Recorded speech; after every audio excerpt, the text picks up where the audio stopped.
Hello दोस्तों, स्वागत है आप सभी का इस वीडियो में।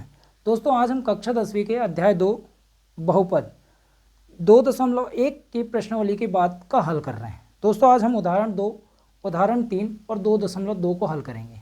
तो चलिए हम इसे शुरुआत करते हैं। तो हमारा दूसरा क्वेश्चन है, उदाहरण 2 है, द्विघात बहुपद x की घात 2 धन 7x धन 10 के हमें शून्य ज्ञात करना है एवं शून्यकों तथा गुणांकों के बीच हमें संबंध की सत्यता की जांच करना है। तो देखिए दोस्तों, अब इसे हम करते हैं।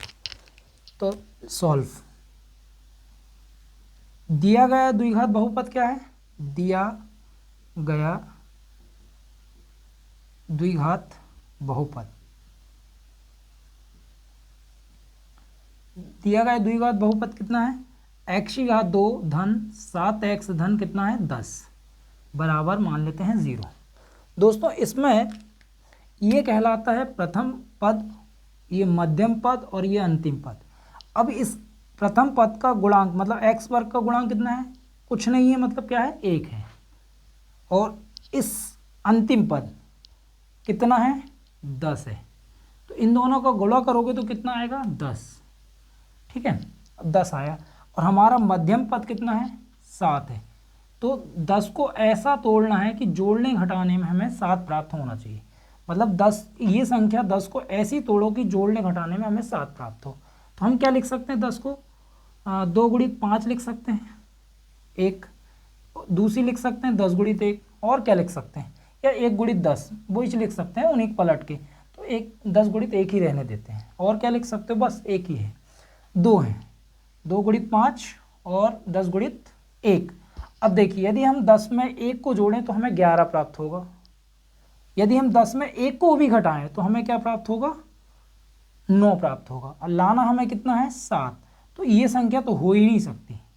अब देखिए, यदि हम 5 में 2 को जोड़ें, 2 और 5 को जोड़ें तो हमें क्या प्राप्त होगा? 7। तो हमारी वो संख्याएं क्या हो सकती है? 2 और 5। तो हम लिख देते हैं x की घात 2 धन 2x धन कितना? 5x धन कितना? 10 बराबर 0। अब 10 को भी और सरल कर लेते हैं। x की घात 2 धन 2x धन 5x धन 2 गुणित 5 बराबर कितना हो जाएगा? 0। अब यहाँ पे देखिए, हम उभयनिष्ठ क्या लेंगे? यहाँ से लेंगे इतना सा, मतलब मैं रेड पेन से बना दे रहा हूँ। हमें उभयनिष्ठ लेना है तो इतने से लेना है, इतने से लेना है। अब यहाँ पे देखिए, x की घात क्या है? 2 है।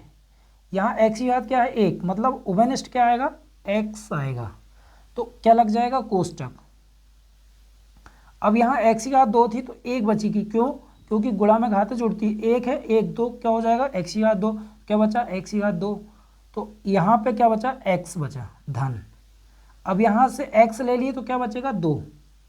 अब सेम यहाँ भी आएगा, x धन 2 यहाँ भी आएगा।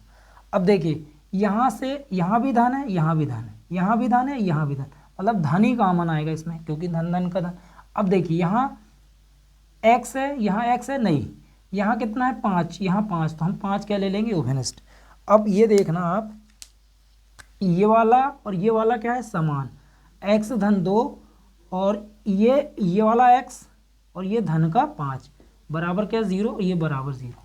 अब हम तुलना करते हैं। देखिए, जब इधर कर लेते हैं, जब x धन 2 बराबर क्या हो? 0, मतलब इसकी तुलना 0 से कर रहे हैं तो इसका हम क्या करेंगे? पक्षांतर। तो x बराबर क्या हो जाएगा? ऋण 2।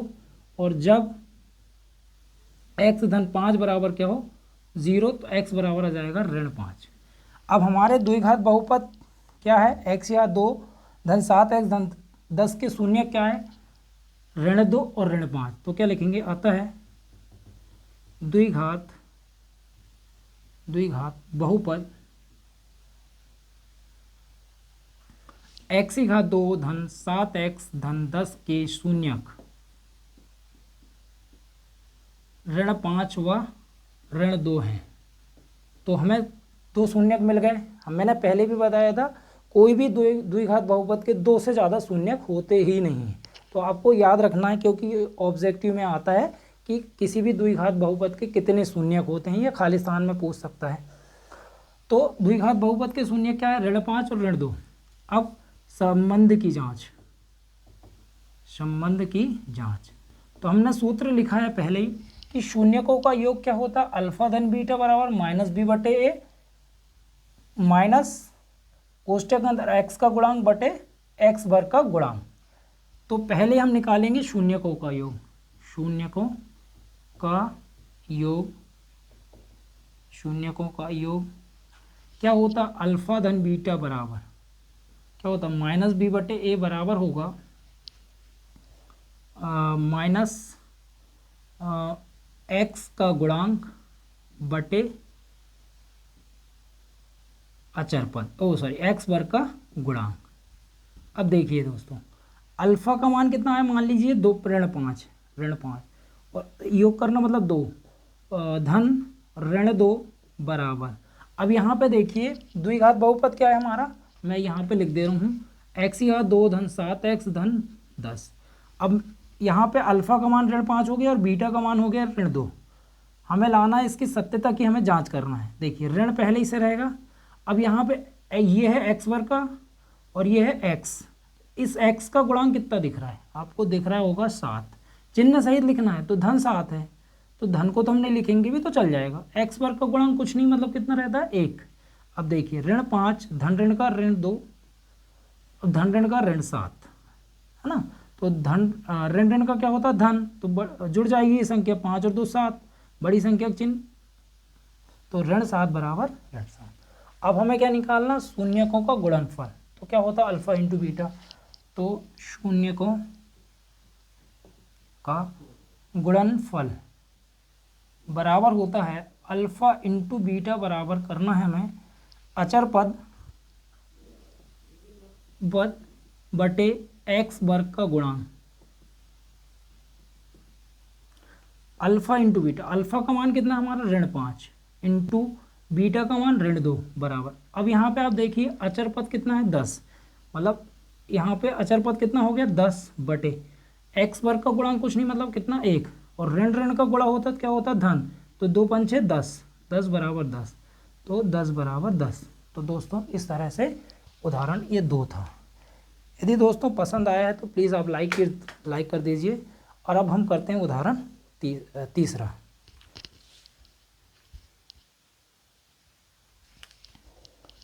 दोस्तों अब हम उदाहरण 3 को हल करते हैं। तो देखिए उदाहरण 3 है, द्विघात बहुपद x की घात 2 ऋण 3 के शून्य ज्ञात करना है एवं उनके बीच जो संबंध है की हमें जांच करना है। तो देखिए इसे कैसे करते हैं, तो सॉल्व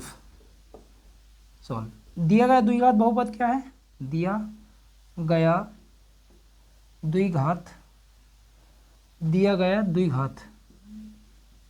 बहुपद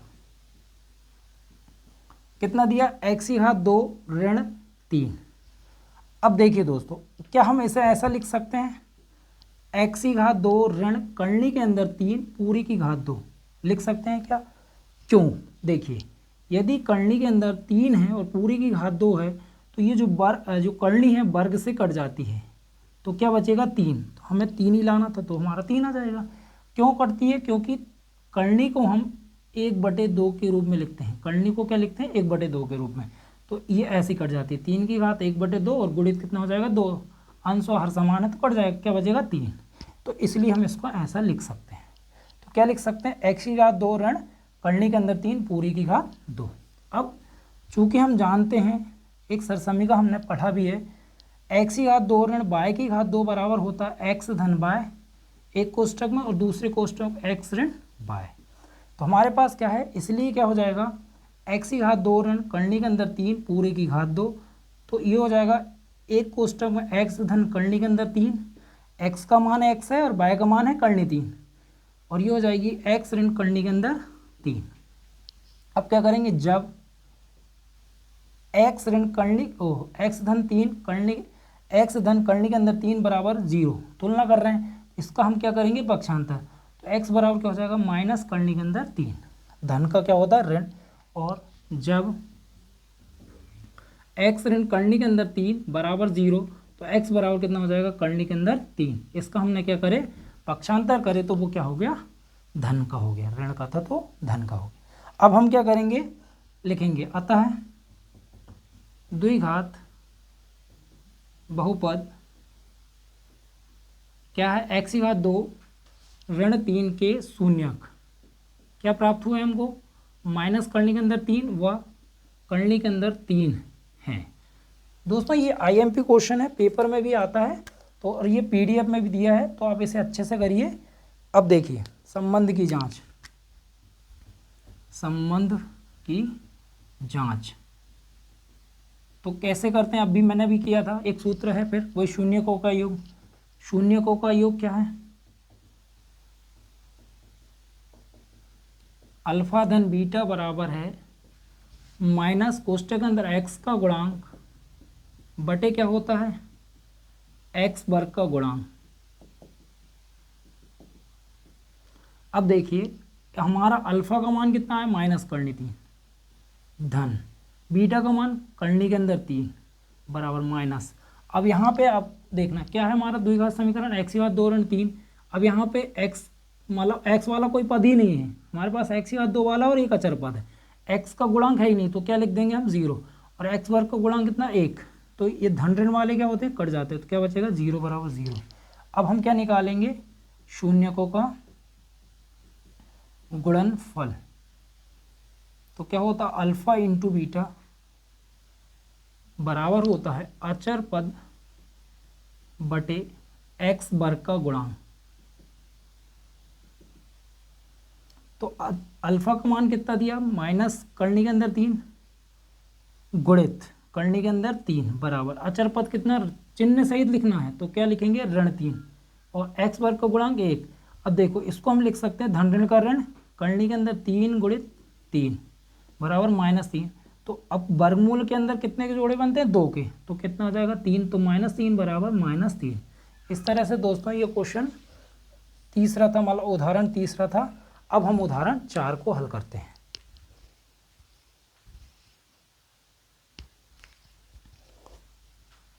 दोस्तों अब हम उदाहरण 4 को हल करते हैं। ये क्वेश्चन भी आईएमपी है, पेपर में आते हैं, और ये पीडीएफ में भी दिए हैं, प्रश्न बैंक 2022 और 23 की में भी, और हर साल आते भी हैं, एक क्वेश्चन आता है इससे, तो ये भी आईएमपी है। अब क्या लिखा है, माना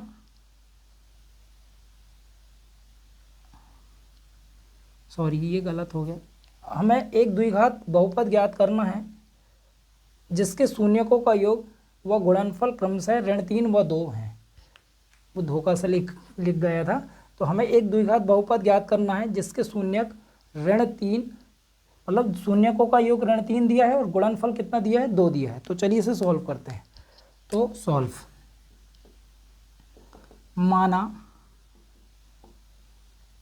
द्विघात एक, मान लो माना द्विघात बहुपद कितना है, ए एक्स का वर्ग धन बी एक्स धन सी एक्स है, सी है, जिसके शून्यक मान लो क्या है, अल्फा व बीटा है। हमने मान लिया कि हमारे पास एक द्विघात बहुपद क्या है, ए एक्स का वर्ग धन बी एक्स धन सी। दोस्तों इस क्वेश्चन को हम 2 तरीके से सॉल्व करेंगे। तो क्या है, शून्यक अल्फा और क्या है, बीटा है। तो हमें दिया क्या है, अल्फा धन बीटा बराबर दिया है, देखो अल्फा धन बीटा बराबर क्या दिया हमें, -3। अब चूंकि हम अल्फा धन बीटा बराबर जानते हैं क्या, -b/a होता है, ठीक है। अब देखिए अभी हम अल्फा इंटू बीटा बराबर भी लिख लेते हैं, तो क्या दिया है 2, तो ये होता है c/a। अब देखिए अल्फा इंटू बीटा बराबर होता है c/a, तो यहाँ पे हम c का मान लेते हैं 2 और a का मान जिसके बटे कुछ नहीं उसके बटे 1।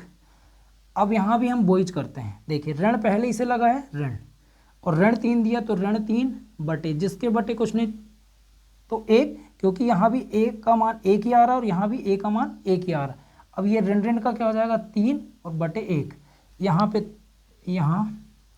अब देखिए यहाँ a बराबर कितना हो गया 1, b बराबर 3 और c बराबर हो गया 2। अतः द्विघात बहुपद क्या होता है, ए एक्स की घात 2 धन बी एक्स धन सी। अब देखिए ए का मान हमने कितना निकाले हैं 1, एक्स की घात 2 जैसे कि तैसे, बी का मान हमने कितना निकाले हैं 3, एक्स धन कितना, सी का मान कितना है 2, तो ये हो जाएगा एक्स की घात 2 धन 3x धन 2। तो हमारा आंसर क्या होगा, एक्स की घात 2 धन 3x धन 2। तो इस तरह से ये प्रथम विधि थी। अब हम द्वितीय विधि कर रहे हैं।